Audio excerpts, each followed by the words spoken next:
So we're going to get started here just to make sure that we are mindful of our time. Want to thank you all for joining us this evening for our last session of the Career Management Series. Woo!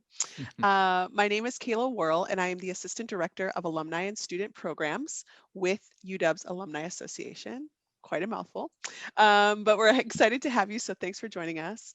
This session was curated in partnership with the UW Professional and Continuum Education Program and the Alumni Association. We are excited to invite Matt back again for another session with us. So thank you for being here. Looking forward to what you will teach us this evening. Before Matt kicks off his presentation, I have a few housekeeping items that I want to share with all the attendees. A recording of this session along with its slides will be posted on the PCE website following this event. So please check early next week for these resources posted there on the webpage. And then we also do have a Q&A, as you'll see at the bottom of your Zoom screen, that we are running here. So please submit your questions there, and we will have some time to, at the end of our session, last 15 minutes or so, to answer some of those questions.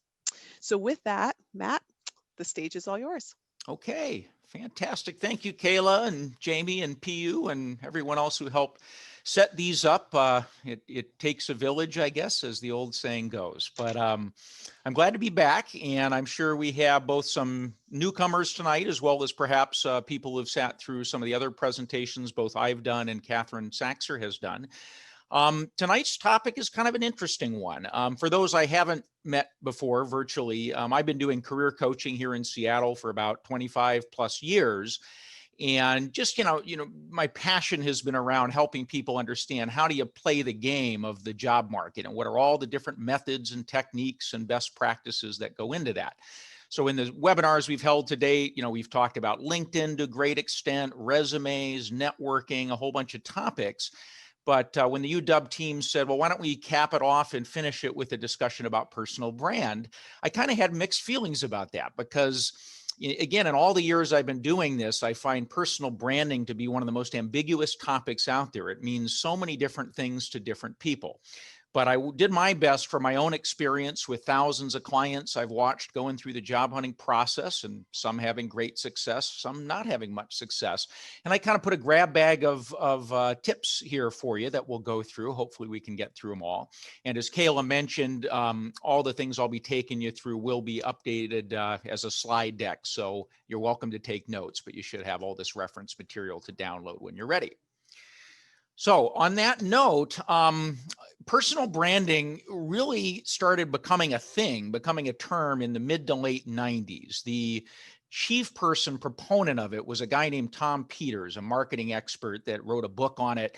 And really, it seems kind of like ancient history now or common knowledge. But at the time, the thought that, guess what? We're all products, we're all brands. That was a new concept. In the decades before, it was much more common. People would just go work for a company, be an employee of that company, and kind of the company would take care of them for the most part. They wouldn't have to think much about their own brand or things like that. But then, the 90s started changing everything. And by the early 2000s, I saw personal branding coming up all over the place. Dozens of books published on it, coaches and experts popping up all over the place. And interestingly, it then kind of died down to me about 10 years ago. And it sort of is at a dull roar now. But anyway, on the screen here, I just collected a handful of different quotes about personal branding as different experts have tried to define it. I'm sure you can read most of those yourself, but my favorite actually is the one in gold there I flagged, and that's from none other than Jeff Bezos, right? The head of Amazon. Your brand is what people say about you when you're not in the room. And I think that's a very accurate definition. Again, I've seen whether it's business owners or consultants like me or job hunters, it's almost invisible, but you really see good branding when you have people looking for a job or whatever, and you see people get excited to introduce people to them. You know, when they say, oh, I've got just the person, I can't wait for you to meet so-and-so, or you need a new accountant, you've got to talk to my friend Jody or something. And that's the power of branding. It's when you're not actually there to sell yourself an interview. Do you have an army of people out there who think highly of you and are kind of your external sales force?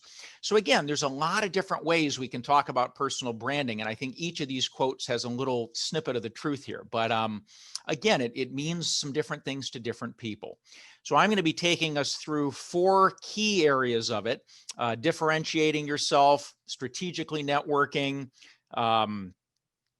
building a good, maintaining a good reputation, and then we're going to finish off with thought leadership and how to really promote your ideas and promote your brand out there on the wider stage. Now, before we get into that, I will just say, I don't think every professional needs to do all this stuff. This is a spectrum where a normal professional just working in a typical corporate job may grab a couple of these ideas, run with them, and be just fine.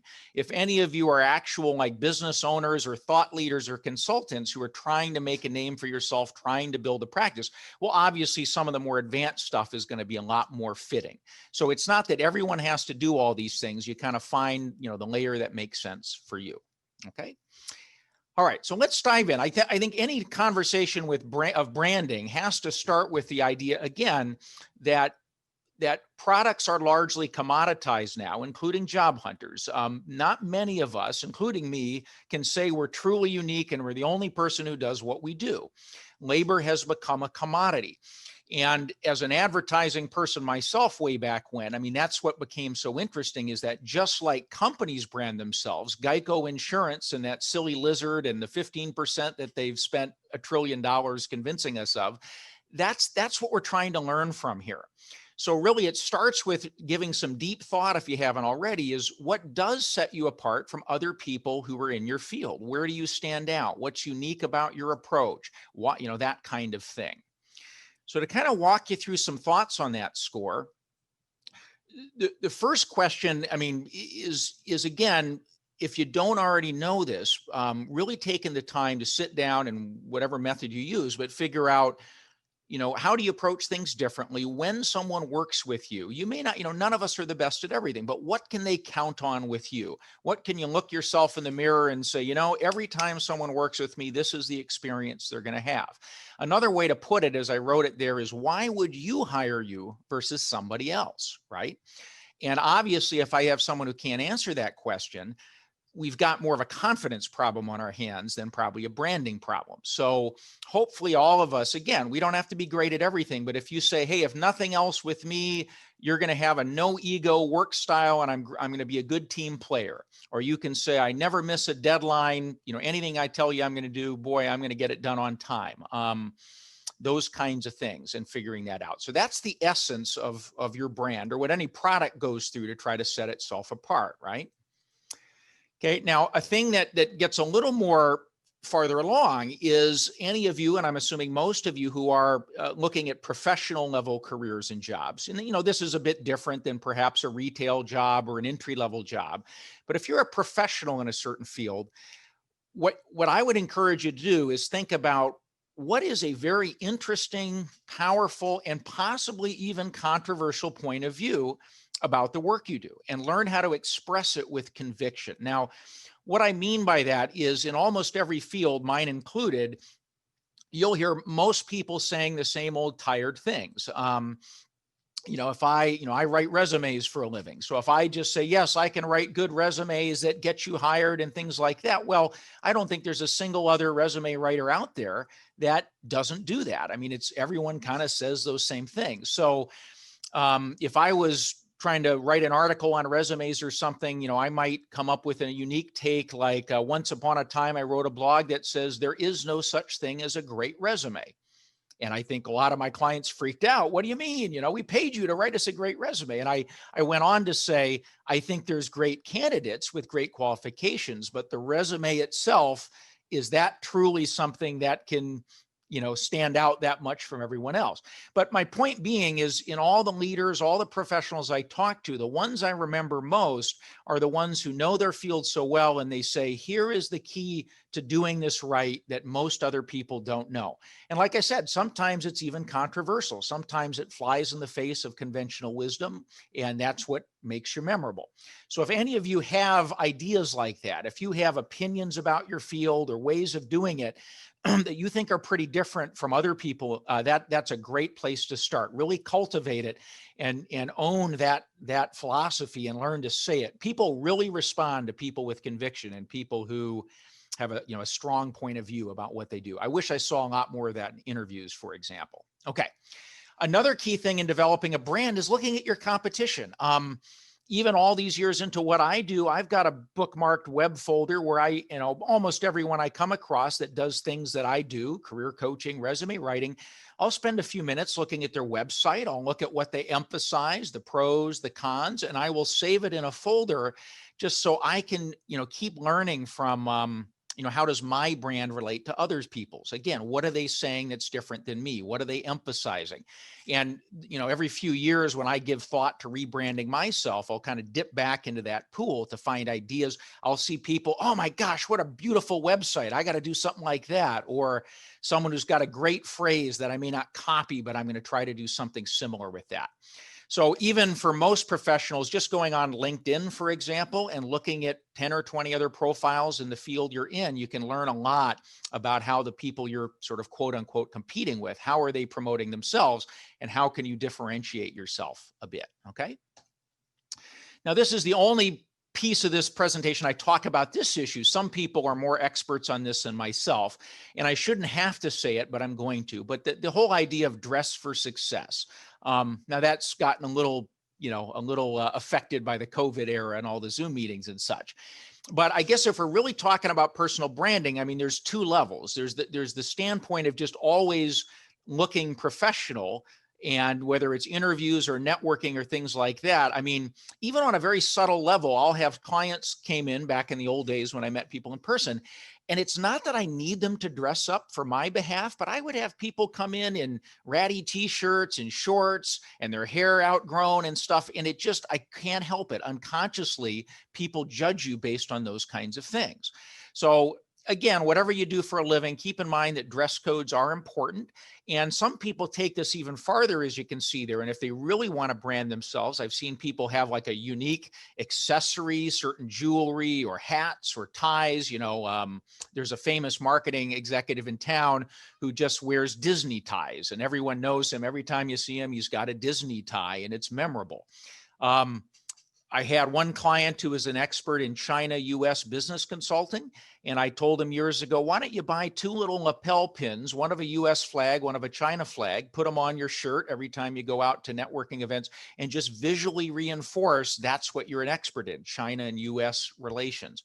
And, he said it was a great little discussion piece and it helped people really associate. So it may not be for everyone, but if you can think of a fashion statement, maybe a color that you really like that you put on your resume and LinkedIn to kind of tie that together, I've seen that done pretty successfully a number of times. Okay. And then lastly, for those of you I know I might have left you back at point one that are saying, but wait a minute, I'm not sure what differentiates you or sets me apart. I mean, that's a big subject we could talk about for an hour by itself. But I would mention there is a free tool on the web. You've got the link there, reachcc.com, where a personal branding expert developed this simple little tool that involves reaching out to a bunch of your friends and acquaintances and soliciting their feedback on what they think sets you apart and your strengths are. I mean, it takes a little bravery to do it, but the idea of getting this 360-degree feedback sometimes can produce some crystal clear insights that you're not seeing because you're so close to yourself, and will give you some good themes that you can turn into a more conscious, brand for yourself. So just a few thoughts on differentiating yourself. And then again, I couldn't resist putting a slide specifically about LinkedIn. Now, the prior LinkedIn sessions that I've done for UW here have a lot more detail on certain aspects of that. But just to wet your whistle or kind of remind you of some things, I'm actually let me just pull all these up so you can read them. So here are 5 to 6 really specific things that can be done with LinkedIn to kind of set your profile apart. So number one, and let me kind of contrast and compare a few of these. So at the first, if I jump over to LinkedIn, as I think most of you know, you have at the top of any profile, the part that gets most of people's attention to start, you get a photograph of yourself, you get a wallpaper behind your photo, a horizontal image, and then under your name, you've got the headline field where you can write up to 15 or 20 words about yourself. So I think branding on LinkedIn really starts with this. And if you want to rise above what most people do that's mediocre, it starts with having a kick butt picture of yourself, something that's either professionally taken or taken with a lot of thought to the lighting, the dress code, be smiling. I wouldn't say this one on the right is a great photo, but it's not bad. These other 3, I would say, qualify as professional type photos. Behind the photo, as you can see here, you want to get rid of the default image that everyone's sick of seeing and come up with some image. Here's one that just shows this executive woman in a different setting, black and white, that I think is fairly striking. Here's a woman who's got some clip art or stock photography that I think says, hey, I'm the interesting red puzzle piece, or I'm the missing piece of the puzzle in whatever you're trying to do. And these other people, it's a little more standard, but the point is they at least change the imagery to be different from the default. Okay, and then the headline, you see 4 different examples here, and some people get even more creative, but I'm always imploring people, the default headline is your last job and last company name, which doesn't really do a good job of explaining what you do for a living. So make sure you put in some interesting copywriting. Like here it says shareholder value creator and builder of world-class teams. Well, this is this woman who could say 50 different things about herself. She's decided those 3 key points are what she wants to be most memorable around: innovation, building value, and developing teams. So I would encourage you all to go through a similar exercise where you think of, hey, I've got a little bit of room to play with here. What are those key things I want people to know? Down here, Mark Mitchell talks about being a advisor to startups, restarts, and growth companies. So he's branding himself as a financial leader, specifically leading turnarounds and such for startups. So for anyone who hasn't done that already, just be aware at the top of LinkedIn, you've got a few key places that you can put some thought and creativity into. Okay, going down the list, for those who don't know, you can also customize your LinkedIn address, which just is a little thing that attaches your name to your address in a little more customized way. So again, for those who haven't done this, if I jump over to LinkedIn, it just takes you 10 seconds to do this. And I'll open up my LinkedIn profile here. So if I go to edit my profile by clicking my name, of course, okay, in the top right of the edit profile screen, it says edit URL. So if you haven't already done this, click on this, and you're going to have a little web address that's probably got a lot of garbage characters that you had by default, and you can change that to be your name or some version of your name, or if you have a company name.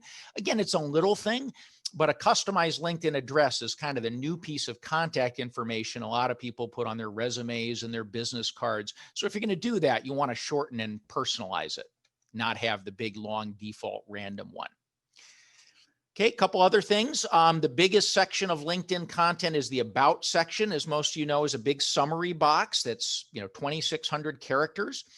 Okay, let me just demonstrate these last 3 live on the site. So if I jump over back to LinkedIn.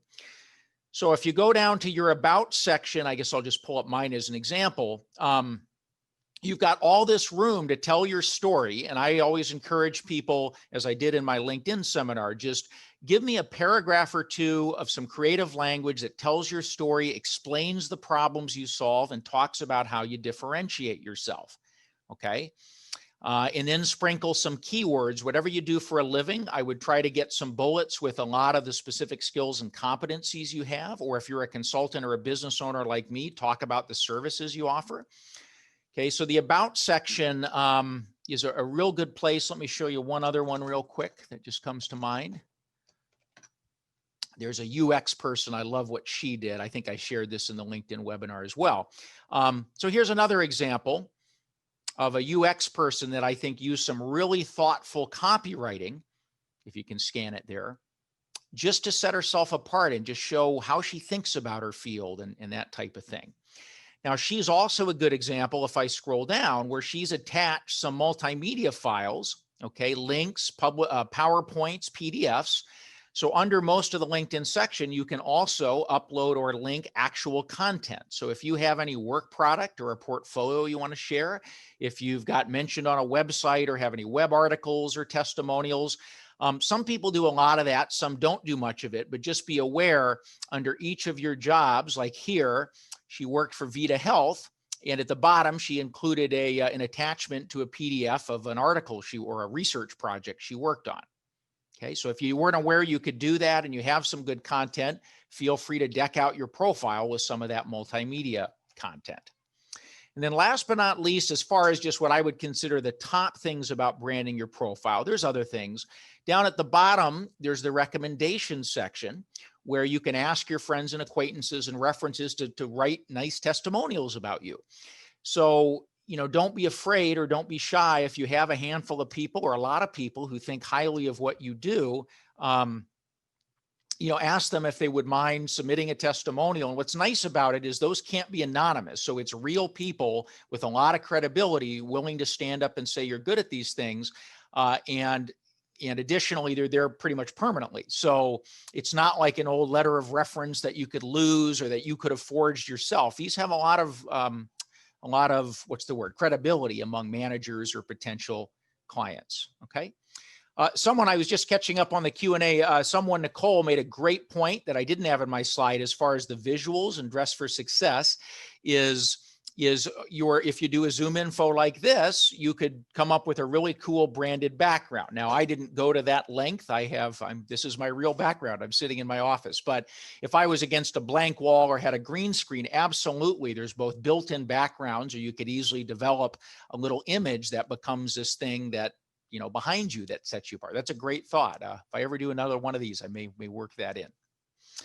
Okay, so again, LinkedIn is a topic we've kind of beat to death in prior sessions, but again, for what I see is really setting yourself apart, those would be probably the 6 top things on LinkedIn that you could do. Okay. And then sort of wrapping up that section, Robert Kiyosaki, the famous consultant and author, he said it very plainly. He said, if you are not a brand, you are a commodity. And I'll beat a dead horse here and just say that in my world, which is the hiring market, the job market, again, you got to remember when companies screen resumes and they invite people in for interviews, pretty much everyone in the invite could do the job, right? They're kicking out people who don't have the right experience or education. So when you go on an interview, you should assume the 5 other candidates are pretty similar to you in skills, and every one of you could do the job. So where branding comes in is why you and not the other 4 people. And that's where, again, you figure out what's different about my approach, or what can I say that stands out from the other typical people in my field. And that's where this really becomes an issue. Same thing if you're a business owner, a consultant selling yourself. There's plenty of other people who probably do what you do. Figure out that unique point of differentiation. Okay. Let's move on to step number 2, strategic networking. It may seem like some people may think that doesn't belong in branding. I think it's essential to branding. I think a lot of the personal branding stuff I read online is so overly fixated on social media and Facebook and Twitter and LinkedIn. Let's not forget that people are people. And despite all these social media tools, the vast majority of business is still conducted word of mouth. People talking to people dropping names. I think it's actually paradoxical that I almost see more business being done under the radar by word of mouth than it used to be, because I think everyone is so sick and overloaded of all the information on Google and on the web, they tend to ask around more and just say to people, hey, do you know a good graphic designer? Do you know a good real estate agent? So it's not like technology has just eclipsed, eons of human behavior here. So with networking, and I'm going to emphasize being strategic about it, because there's so many books and so many discussions of networking that focus on the basics, but there's a difference to me between just building contacts and being strategic about it. And I've had to really work hard on that, because networking isn't something that comes terribly naturally to me. I'm actually quite introverted. So a couple things I would share that I've learned along the way. The first thing I would say is the diversity of your network is a big deal, in particular because we want to be conscious of what's called the strength of weak ties syndrome. Now, I don't know if some of you have heard of that. If not, there's a great book from the 90s called The Tipping Point. That's an absolute classic about networking and things. But basically, in a nutshell, strength of weak ties says if you tend to only hang out with your friends, with your people at work, they all already know each other. So your network can't go as far. If you're at Microsoft and you pretty much hang out with Microsofties, most of those people already know each other. So when the time comes to network and get referrals and introductions, they all tend to know a lot of the same people, versus if you diversify and build contacts with neighbors and social groups and things outside of work, professional associations that have people from other industries. The mathematicians can prove to us that that supercharges your networking, meaning each of those people is going to have access to tons of people you can't get to otherwise. Even in my field, like doing this as many years, I'm shocked when I come across a coach or a human resource leader that I feel like I should have met 15 years ago, and somehow we've never met, and they still have access to all these people in Seattle, my stomping ground, that I don't know. So my point is, if you tend to just associate it with the people you're comfortable with in your close circle, the strength of weak ties would say you're really limiting your potential. Okay. And again, if you want more information, Google that concept or read that book. Okay. I'm also a huge proponent that we should manage our network, and I tend to think of it as social capital. Again, speaking from thousands of job hunters, the most common thing they say to me when they lose their job or get laid off is, I shouldn't have taken my network for granted. I should have actively worked as part of my career management and branding to keep these relationships healthy. So that means you've got to have a system. You've got to have a spreadsheet or Outlook or a database or whatever method works for you, where you know who you know. Because if you don't manage that, it's hard to be strategic about it. It's hard to really do anything structured with it. So I don't really care what system you have, but I would simplify and just say, do you know who you know? And I'll tell you, the average person doesn't. When I ask many of my clients how many relationships they have no idea. They might say 50, and then later it turns out to be 300 once we actually start keeping score and tracking them. So have some kind of a system.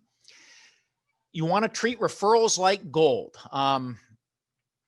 Again, most jobs and business is done via word of mouth. And it's a pet peeve I could go on all night, but I would say, as someone who tries to make introductions and help other people with their career and business needs, it may surprise you when I say probably less than 50% of the people who ask for introductions handle them well, if you can believe it.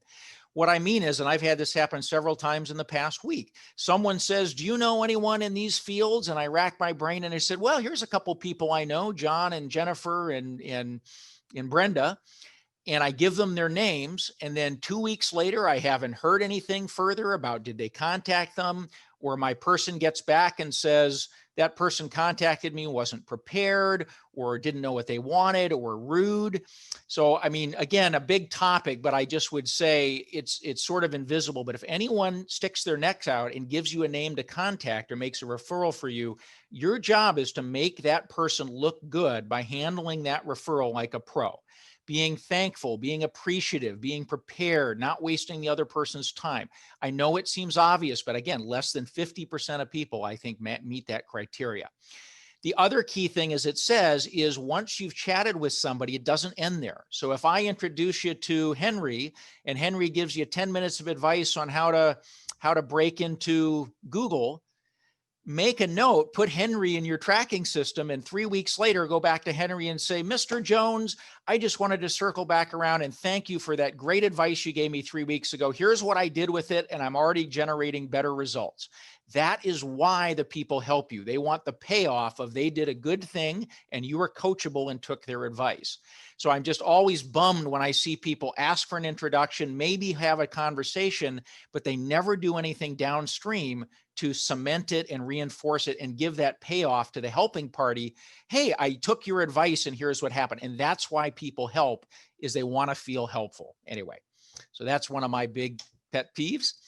Another one is just like in advertising, you can't just put all your budget in a Super Bowl halftime ad. Your company will go out of business. You've got to drip on people. So when you think of most brands and most marketing, Geico, McDonald's, Ford Motor Company, you name it, you see stuff regularly. Drip, drip, drip, radio ads, TV ads, whatever, print ads. So what that means is if you're not already doing this, to be strategic with your network, and I know not many people do this, but what I train myself to do is every month or so, I would open up my contact database. I would look at the people I know, and I would just ask myself, who haven't I talked to in a while?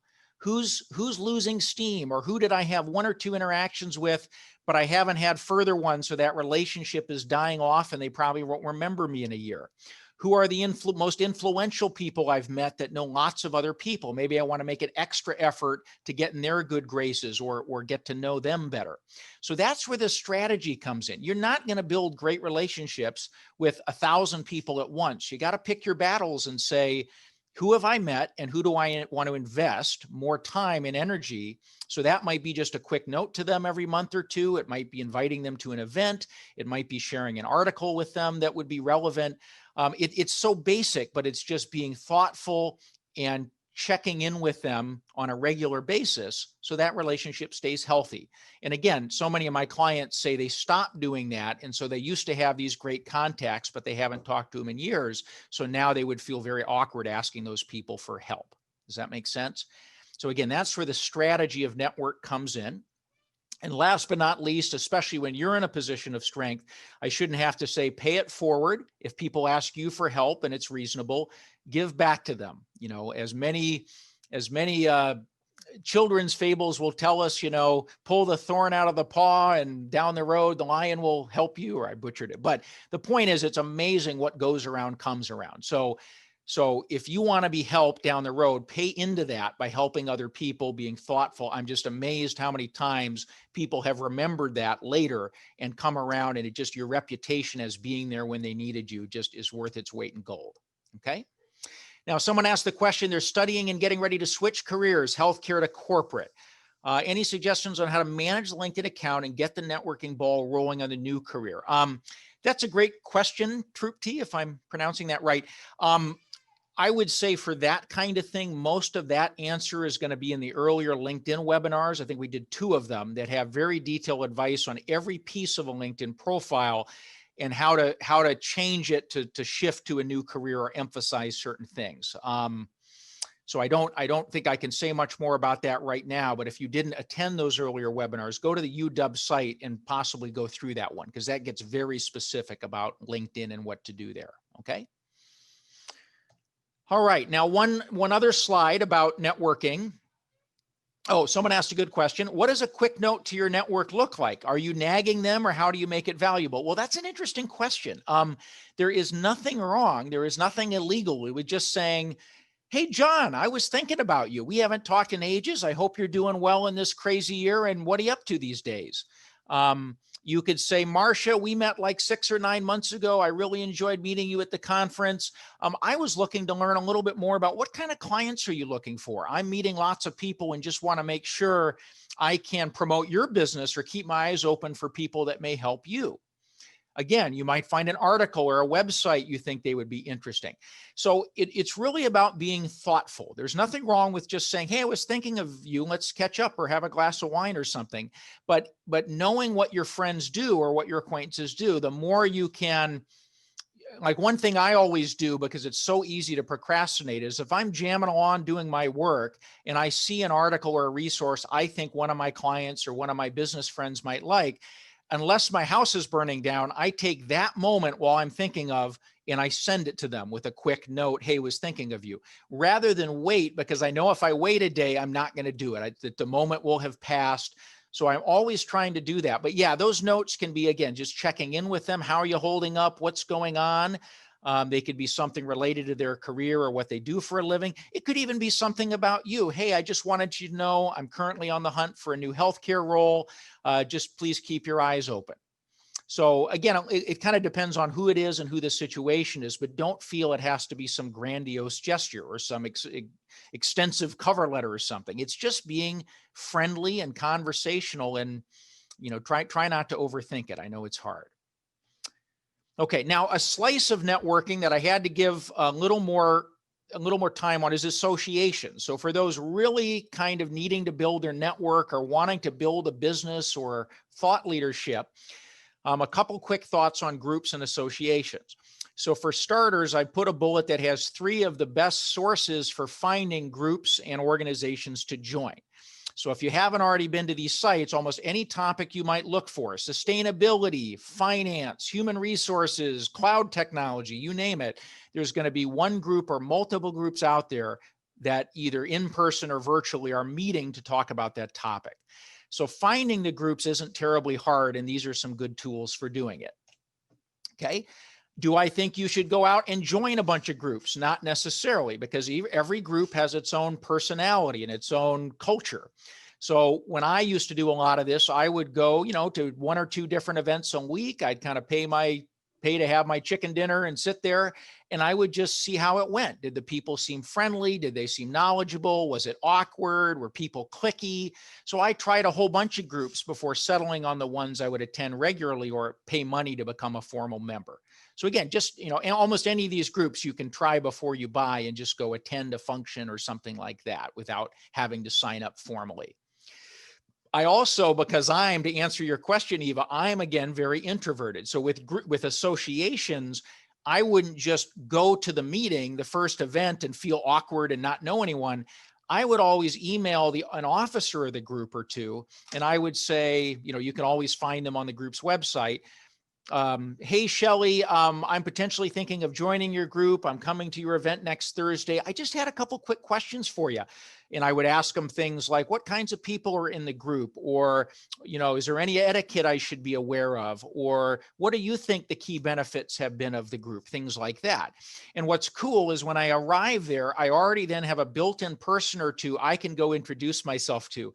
Hey, I'm Matt. We traded emails. You were so helpful. And normally the officers that volunteer, they're pretty outgoing or they wouldn't be volunteering for these roles. So often they'll take you under their wing and bring you around the room. Oh, here's John. He's our president. Here's Tiffany. So again, it was a strategy as an introvert. So I wouldn't just show up cold turkey an event and have nothing to do and not know anyone. I would engage the officers ahead of time, if that makes sense. Now, conversely, once I'm in a group, I think I was up here, volunteering to be an officer yourself. Once you get familiar with the group, if you volunteer to step up and be some kind of officer, you're going to meet a lot more people and have a little more structured reason to network with people. So don't be afraid or don't overlook that option. To just be a normal member is fine, but officers get to know the membership much, much better than a normal member. Okay, another interesting thing I've learned about associations is the ones that are built for people in your field are not always the most fertile networking ground. So if I'm a finance person and all the meetings I'm going to are Financial Executives International, Financial Networking Group, you might actually get better results career and business-wise not going to the finance groups, going to groups like your Neighborhood Improvement Association or the United Way charity or something. And if we had more time, I'd love to hear your thoughts on this, but the answer to that riddle is because a lot of the professional groups, you're surrounding yourself with people very similar to you. So there's much less to be gained. They're not going to be sharing job leads that they themselves are looking for with you. The other thing is when you go to social and civic and hobby groups, you already have a built-in commonality with the people and a passion you share with them, which tends to lead to easier relationships and quicker rapport, right? So if I love doing bird photography. So when I go to some of the Audubon groups or the bird photography groups, I get to know people at a lot more deeper level than going to, let's say, some coaching thing where it's fine, but it's a little more people on guard, if that makes sense. So when you think of networking and associations, look beyond just the groups in your industry. There's nothing wrong with doing groups that are more personal or hobby focused. I've had tons of people say they actually get better results, if you can believe it. And then last but not least, as we're all now well aware, there are virtual groups. LinkedIn has hundreds of thousands of LinkedIn groups. There are alumni groups at University of Washington, I believe, has dozens of them for the different schools that you could get involved with. And for certain kinds of people, there's even private exclusive paid groups like young executives. There's Vistage.com and Young Presidents Organization. There's yearup.org is a group committed to community development. So there are some groups you'll hear about if you ask around, that some of them are fairly spendy, but if you're really looking to get like in a facilitated peer group, a lot of those exist in a lot of professions. For most normal people, I think LinkedIn groups is, of course, a much more common way to interact. But anyway, just lots of ideas here about groups and associations and some of the things I've learned about them. Okay. All right. So to wrap that one up, back to this point of strategic networking, nobody other than Maya Angelou, I think this quote is so spot on. People may forget what you said. They may forget what you did, but they will never forget how you made them feel. And again, that's the essence of branding and reputation is I may not remember someone's name, or I may not remember exactly what they do for a living, but I usually have a feeling when I see them again. Oh, this is the person that made me laugh. This is the person that did me that good turn. And money can't buy that. So a lot of the things I said about paying it forward, being thoughtful, checking in, whether you do that consciously or unconsciously, if you're just a natural at it, that's the essence of branding, is that when you're not in that room, people are like, oh, this person, I feel good about them and I want to help them. That's what we're shooting for, whether you're a career professional or a consultant. Okay. All right, step 3, this is the quickest one, but it's an important one, reputation management. Well, guess what? We all have reputations. Whether you like it or not, you have a reputation. People that interact with you are going to form impressions of what they think about you. And we've all been in situations, I know some of the networking groups I've hosted, you could literally see the people were congregating to, and you could see people that would have chats and people would kind of steer away from them because they were either just talked all about themselves or they were crude or whatever it was. But reputation matters. And as the image here says, it's sort of the golden goose, behind a successful career.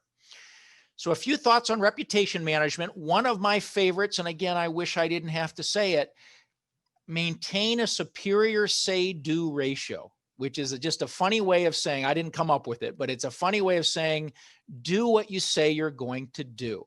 Don't ghost people. Don't promise something and then not come through. Nothing damages a reputation faster. And as the old saying goes, you only get one chance to make a first impression. So maybe my world is kind of, self-selected, but I hear all the time from clients of mine, they ask friends for help, they ask acquaintances, someone promises to make an introduction, and I swear it's probably 70% of the time that person doesn't come through for them, or they disappear and won't respond. And what's happening is that person who does that may think they have, oh, I'm busy or I can't get around to it. They are hurting that relationship. They are reducing the chances that person's going to think highly of them and down the road if they need a favor in return. So I know there are crisis situations when you can't do that, but I think, a human nature thing as old as time itself is have integrity. When you say you're going to do something, either do it or communicate to the person, you know what, I promise that I'm not going to be able to do it right away, or after all, and here's the reasons. But don't leave people in the dark, because that's when you're not in the room and they start bad-mouthing you, it's often because you dropped the ball. And I see a lot of that out there, which I think is kind of the silent killer in some people's reputation. Okay, another thing to be said for brands, either personal or product, is consistency. When people meet you, do they always get an injection of the same feeling? So this is a little more, thoughtful and contrived, but as I sort of alluded earlier, I always tell people, think of 3 adjectives that you want people to associate with you. Is it friendly? Is it funny? Is it knowledgeable? Is it outgoing? Is it helpful? And if you look in your soul and you say, here's the 3 things about me that I want to consistently portray, you want those behaviors, just like in product marketing, to come through in like everything you do. Again, I don't want to make tonight about me, but it's hard to give example. Like one of the things, one of my clients years ago said, I've talked to a lot of career coaches, and what I love about you, Matt, is you're very pragmatic. And I think they meant it as a compliment, meaning I didn't just, wasn't therapy. I wasn't just talking in around circles and very high level. We got really down to specific techniques and tactics, which this particular client liked. And that felt good, because that is an adjective I want to associate with. My view of life is really focused on practical tools instead of just theory. So I've tried to model that in all the stuff I do. I would love to hear, or I hope you come up with some things like that that you think are very authentic that you're trying to share out there. But I think it's an interesting little exercise is what are 3 adjectives you want to stand for? If you haven't done this, you might Google yourself every once in a while. See if there's any information hanging out there that you don't want or that's negative. Because as we all know, before hiring you, a lot of companies will just do an internet search to see what's out there. If you have a very common name, Jennifer Smith, you're probably lucky because there's so many other people you won't be outed if there's a negative thing. But for the rest of us with more unique names, it's a big deal. If you do find anything negative, I hope you don't, but if you do, let me jump down 2 bullets. There are a couple sites, reputationdefender.com is one, and there's another one if you have a bad reference, if you discover a former employer is saying not so nice things about you. So I'm not endorsing these services. I don't even know what they cost, but I know these are 2 services that have been invented for people looking to fix their reputation, either get some bad stuff about them online taken down or moved or buried, or my references. Again, if you have a bad references, this company will anonymously call your references and tell you what they say. So you can figure out if someone is kind of, bad mouthing you and you're not realizing it. So that's, Googling yourself, just monitoring your online reputation is important. And as part of that, backing up a step, it may surprise you. I'm really not a big social media person. I predominantly concentrate on LinkedIn because, in my opinion, it's the practical one. But Facebook and Twitter and Instagram and all these other sites, I feel like a Grinch saying this, but I see friends and family putting all this controversial stuff out there about politics or their kids or whatever. And that stuff's pretty much permanent. So if you're really attending to your brand, I mean, maybe you just don't care and that's your prerogative, but we've all heard the horror stories of someone who posted something and just thought it was private, or, what was a famous one? Was it Michael Phelps, the swimmer that was smoking a marijuana pipe or something? It's just amazing what people put on social media, not realizing how that could bite them in the what later. So I know a lot of people do it, and I know we shouldn't have to be that paranoid, but I tend to be very conscious of anything I post out there in cyberspace, just knowing, it may not be something I can fix easily if it's misconstrued.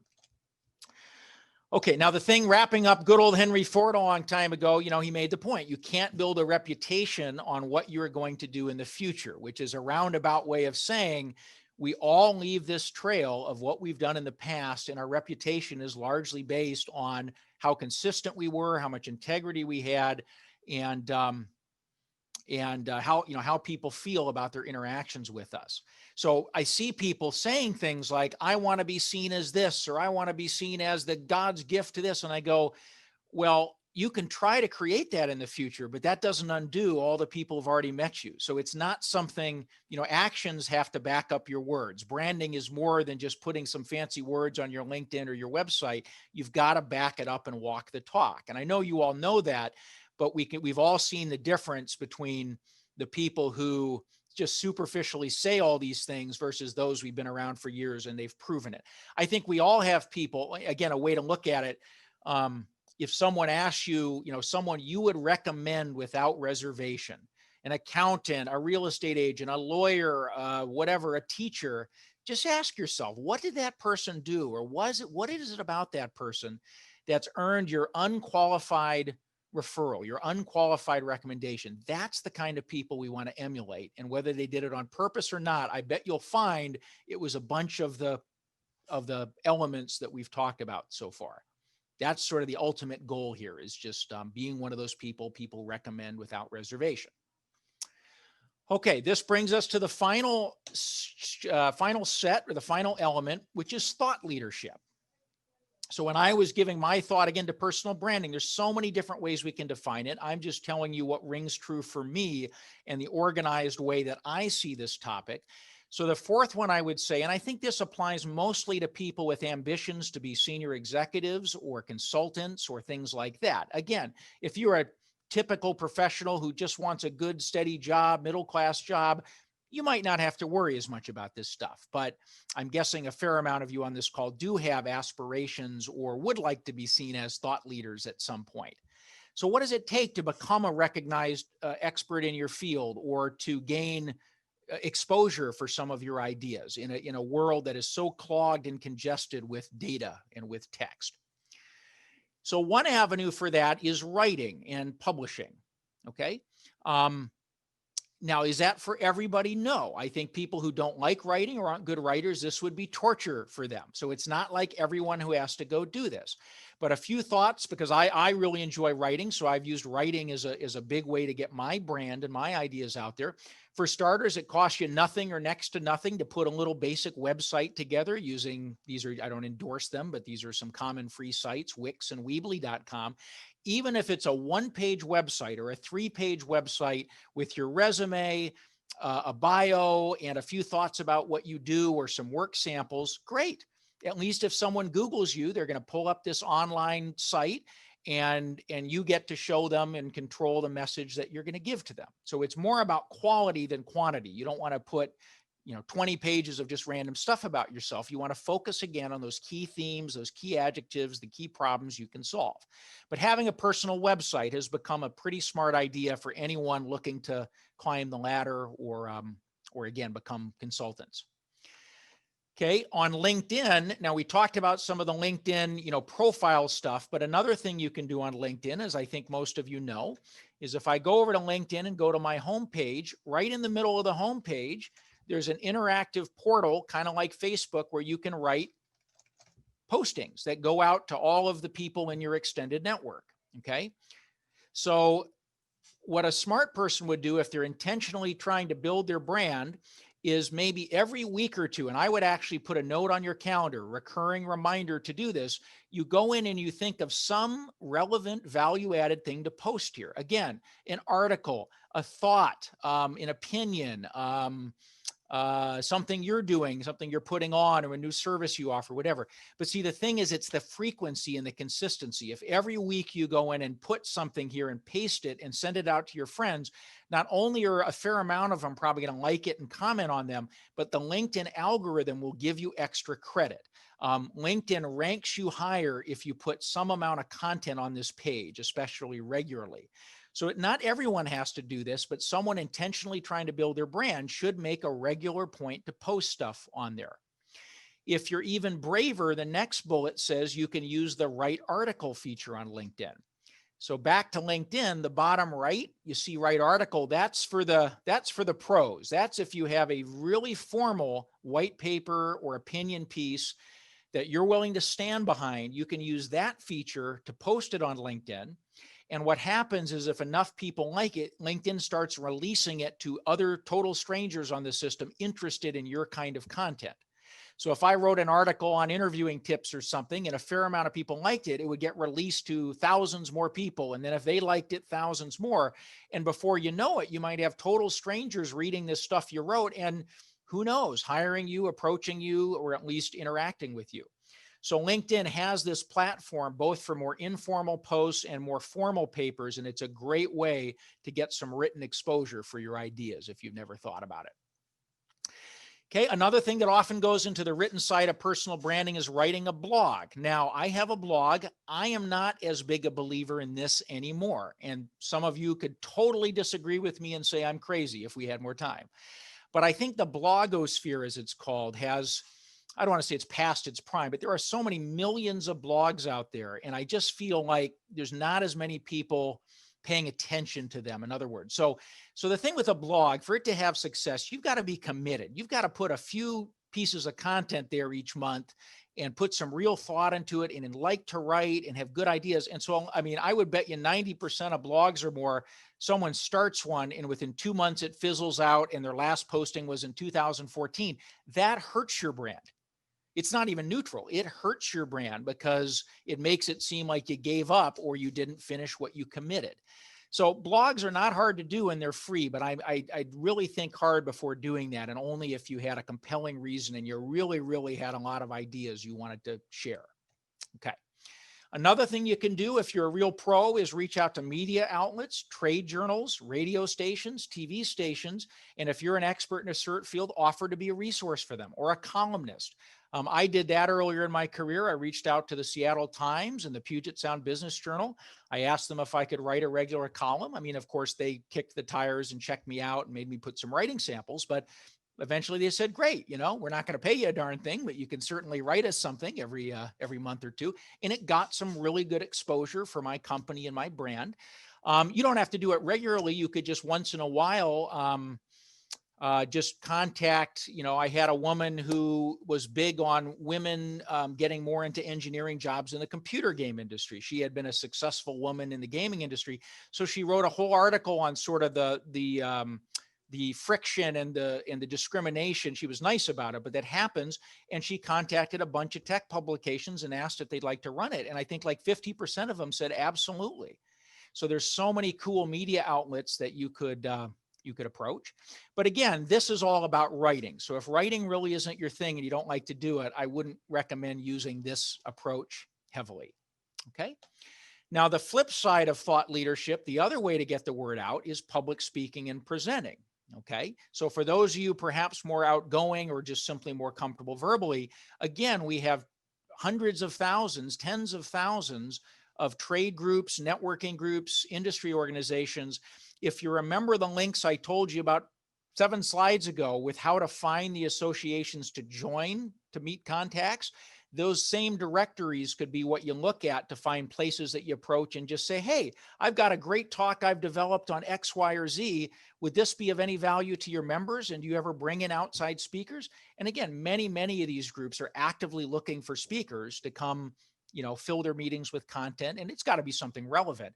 But that's a great way, again, to get your thoughts out there in a one-to-many way, where in one presentation, you can reach thousands of people or dozens of people. Again, as I just said, the one-to-many, the other thing I love about both writing and speaking is it forces me to really hone in on what I'm talking about and do some extra research and like, do I know my stuff? I got to know my stuff if I'm going to do this talk. So I almost find it equally a benefit for my own edification, because when I'm put on the spot to speak or to write, I don't want to be a fool. So it forces me to do that extra work. I don't know if some of you might relate to that, but I've talked to some other writers and speakers, and they tend to agree with me. And just how it really, what do they say? Teachers teach what they want to learn, kind of thing. Okay. In a lot of cases, if you're speaking to a group, you can record it. You can ask them if they mind you setting up a video camera or something, and you might have to get permissions from some of the members being shown. But my point is, it's a great form of multimedia content. I haven't done a lot of that, but I know a lot of consultants and career people who, in today's low attention span age where everyone likes videos and audio, having a couple of recorded presentations can be a very powerful marketing and branding tool. Okay. And I see a few questions come in. I'm just about done, so I'll tackle those as soon as we're done here. Thanks for sending those in. If you're not a very skilled presenter or you tend to get really nervous, there are speech coaches you can hire. I know some of them. Every town has dozens of them that will work with you on honing your speaking skills. Even if you're already good, you might want to get to great. I know a lot of executives who are going to be put on the spot to be corporate spokespeople or be in front of the media. They need to get great. And there are speech coaches who do that. And then, of course, there's Toastmasters, the international organization that's very cheap to join, that will, you and a bunch of other people who don't like speaking will help each other get better at that. And I can't recommend that enough. That has literally transformed the communication skills of a number of my clients who don't enjoy presenting. Okay, and last but not least, if you're really, really good, and I don't even think I'm at this level, there are TED Talks that we all know, the local chapters, Bellevue, Seattle, TED, where you can give a high impact presentation. There's also speakers bureaus, if you're not familiar with that. If you just Google Speakers Bureau, there's all these national and regional and local organizations whose job is to collect the data from lots of subject matter experts who speak on things and market that to companies looking for speakers. So again, I'll confess I haven't done a lot of that, but I could join like 3 of these speakers bureaus as a career coach who can talk about this, that, and that. And I might get some good leads, because a lot of these speaker bureaus have a lot of connections with companies, and they look for both free or paid speakers on very specific topics. So if you're a good speaker, but you've never looked into that topic, just Google Speakers Bureau and you'll find a whole bunch of options that you can consider. It's a very good way, if you like to speak, of getting more engagements. Okay. But wrapping up here, since time flies, as I said, the guru of this field was a man named Tom Peters, who wrote a lot in the late 80s and 90s. And, again, a lot of people, this now seems common knowledge, but probably his most signature statement back in the day that you can see here was that all of us, especially back then, needed to appreciate the importance of branding. We are now all CEOs of our own companies and careers. It's not that we want to be disloyal to companies, but it's realizing our loyalty has to be to our own careers first, because companies no longer even pretend that they're going to hold on to us cradle to grave for 30 years. So we've got to be, the important job is to be the head marketer for the brand called you, right? And that's where all these ideas I shared with you, hopefully at least a few of them stick or are things you resonate with. And again, just in the interest of time, if I didn't address any question you have, or you wanted a little more knowledge, because I kind of covered abroad, here's my email that'll be on the slides. And I'm, within reason, more than welcome to answer any questions you might want to send my way about this stuff, because I really enjoy, talking to people about it and pointing them to resources. So the last two questions I saw, people asked, are you okay with us connecting with you on LinkedIn? I sure appreciate the question, Russ. I tend to not connect with total strangers. So how can I say this delicately? I wouldn't want to get 500 requests, but if there was a specific reason you wanted to connect with me, or if you wrote me a note when reminding me that you came to this class, I'd be more than happy to. But I would never, I'm someone who just doesn't believe in connecting with people you haven't at least had some interaction with. Someone else mentioned, which is great, is you can sit on any Toastmasters meeting as a guest just to observe it and see the process. Again, everyone I know that's done Toastmasters thinks it's wonderful. So I highly, highly recommend it. And someone else asked the difference between a personal website and a blog. A blog is, as most of you know, is strictly basically articles you write that get published and indexed. Best way I can show you is to show you my blog here real quick. So the blog is simply, if you go to the core of it, it's just a collection of articles that you've written. Whereas a website, again, I'll go to mine, can be everything. It can be your resume, your bios, information about you. So it's hard to explain, but they're two different things, but very often a blog is a part of a website if you build a website. Like on mine, my blog is just one chunk of it where I have the writings that I've written people can read. But if you're doing a personal website, it's usually going to have other things in it, like the services, your resume, testimonials. It's a more all-around piece that just talks about what you're good at and what your thoughts and philosophies are. But yeah, two different things, but they relate to each other in some ways. Okay, my friends, I think we're at time. I sure hope you found at least some of that useful. Again, I'm just was kind of speaking from the heart of what I've seen work and really separate candidates and career people out there. And also having slogged through most of this for 20 years, made a ton of mistakes myself. I kind of shared with you some of the insights that have helped me hopefully get a little better at it and build a decent brand out there. Okay. So thanks so much. Thanks again to the UW folks for organizing this and handling the handouts and the recordings and all that. And again, my website's on that last slide if any of you have any follow-up information you'd like to get from me. Okay. All right. I'll wrap up there. Go Seahawks. I think they're playing later. And thank you guys all again for coming. Okay.